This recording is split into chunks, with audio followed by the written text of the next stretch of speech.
Bismillahirrahmanirrahim. Assalamualaikum warahmatullahi wabarakatuh.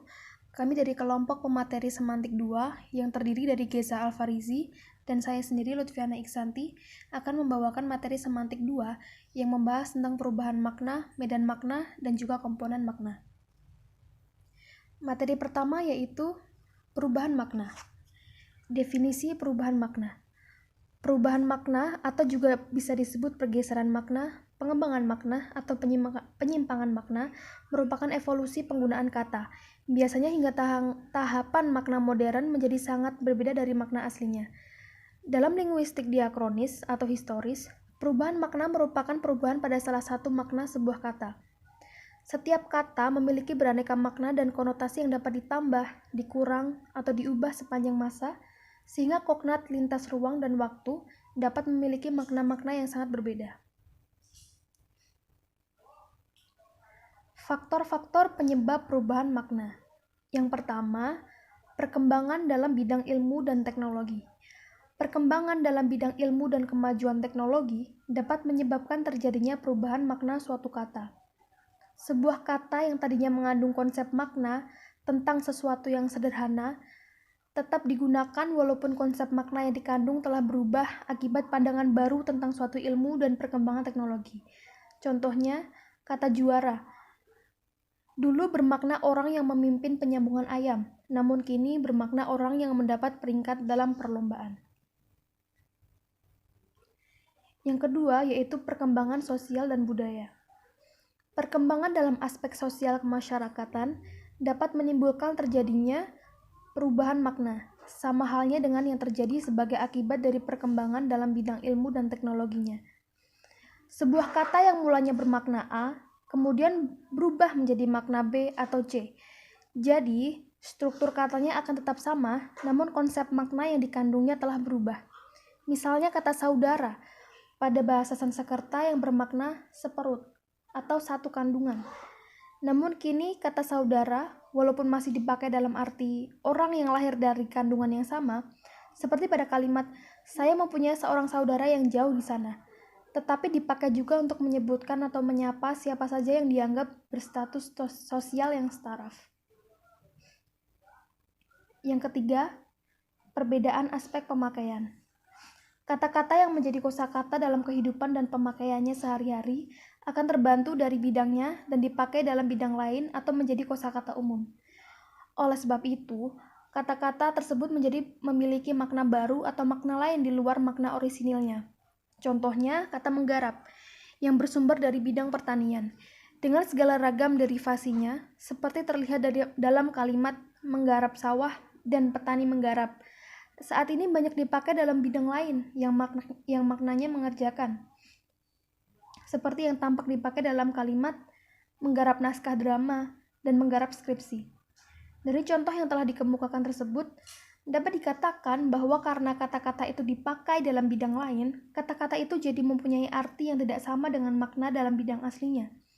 Hanya perlu dilihat bahwa makna kata baru tersebut masih memiliki kaitan dengan makna asli.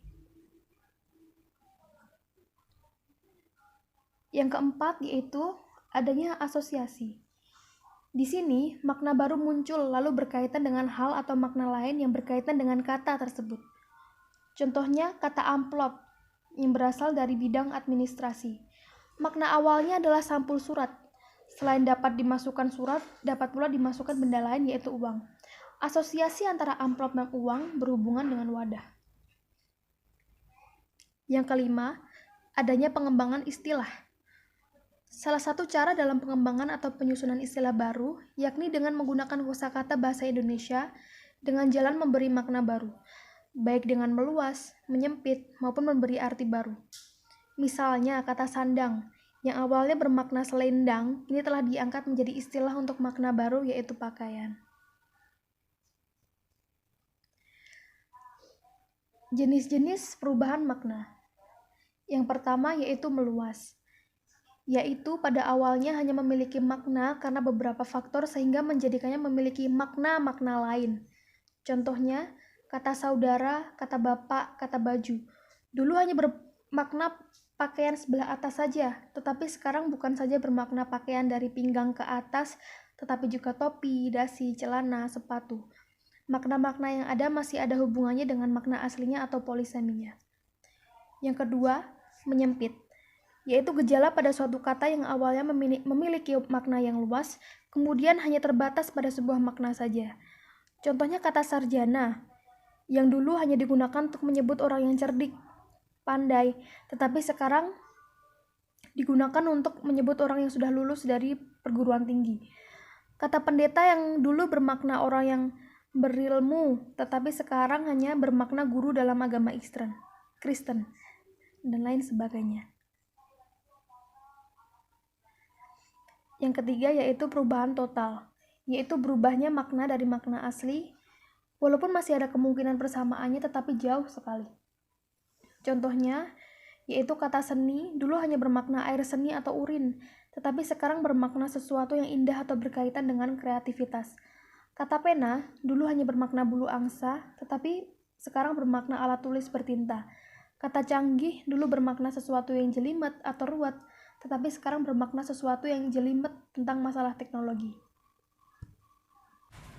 Yang keempat, penghalusan, bisa disebut eufemia, yaitu ditampilkannya kata-kata atau bentuk-bentuk yang dianggap memiliki makna yang lebih halus atau lebih sopan daripada yang akan digantikan. Contohnya korupsi. Korupsi sama dengan menyalahgunakan jabatan. Selanjutnya ada penjara, sama dengan lembaga permasyarakatan. Yang kelima, pengasaran yang disebut disfemia, yaitu usaha untuk mengganti kata yang maknanya halus atau biasa dengan kata yang maknanya kasar. Bisa disebut situasi tidak ramah atau kejengkelan atau penegasan.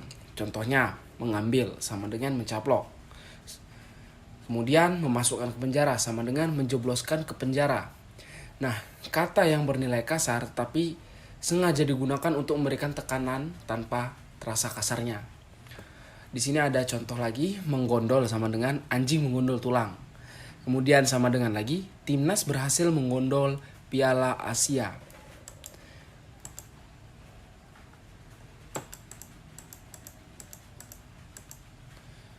Selanjutnya ada medan makna. Pengertian dari medan makna sendiri. Medan makna ini adalah bagian dari semantik bahasa yang menggambarkan bagian dari bidang kebudayaan atau realita dalam alam semesta yang direalisasikan oleh seperangkat unsur leksikal yang maknanya berhubungan. Oke, selanjutnya ada contoh medan makna. Contoh dari medan makna yaitu warna.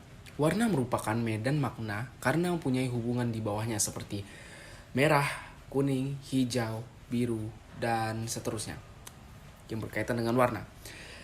Kata-kata atau leksem-leksem yang dikelompokkan dalam satu medan makna berdasarkan sifat hubungan semantisnya dapat dibedakan atas kelompok medan kolokasi dan medan set. Medan kolokasi. Medan kolokasi merujuk pada hubungan sintakmatik yang terjadi antara kata-kata atau unsur leksikal. Contohnya medan kolokasi itu kalimatnya itu lampu mati. Kita tidak dapat menyebutnya lampu meninggal, lampu wafat, atau lampu tewas karena sudah berbeda makna. Namun antara kata mati dengan tewas, wafat, dan lain-lain masih berkaitan satu dengan sama lain. Selanjutnya ada medan set. Medan set ini merujuk pada hubungan paradigmatik karena kata-kata atau unsur yang berada dalam suatu set dapat saling menggantikan atau arsubstitusikan.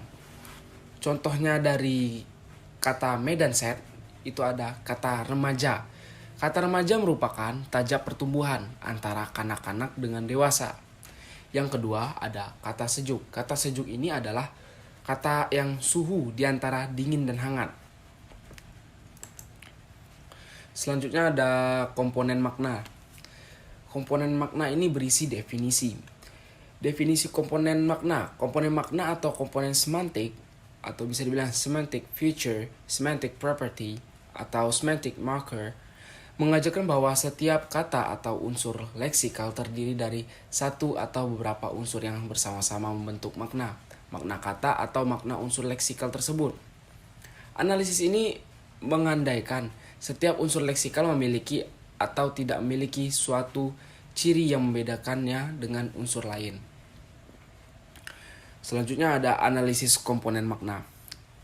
Langkah menganalisis komponen makna yaitu yang pertama, menyeleksi sementara makna yang muncul dari sejumlah komponen yang umum dengan pengertian makna yang dipilih masih berada di dalam makna tersebut. Misalnya, dalam kriteria marah terdapat leksem mendongkol, terus menggerutu, mencaci maki, dan mengoceh.